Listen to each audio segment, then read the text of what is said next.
জানো মা, আজ 3 বেলা না খেয়ে থাকলেও কেউ ফোন করে বলে না যে বাবা বাসায় আয় খাবি। সকালবেলা ঘুম থেকে উঠলে মা, কেউ আর বলে না যে বাবা তোর পছন্দের খিচুড়ি রান্না করেছি, আয় ওঠ তোর মায়ের সাথে খাবি। জানো মা, গত সপ্তাহে প্রচন্ড জ্বর ছিল। তোমার মতো করে মা মাথায় হাত বুলিয়ে দিয়ে কেউ বলেন বাবা তোর মা তো আছে, সব ঠিক হয়ে যাবে। মা একবার চলে আসো।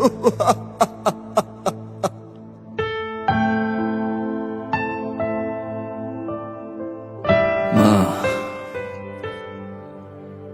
কোনোদিন বলতে পারিনি, আজ একটা বার বলতে চাই,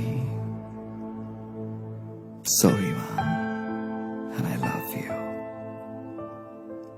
মাফ করে দিও মা।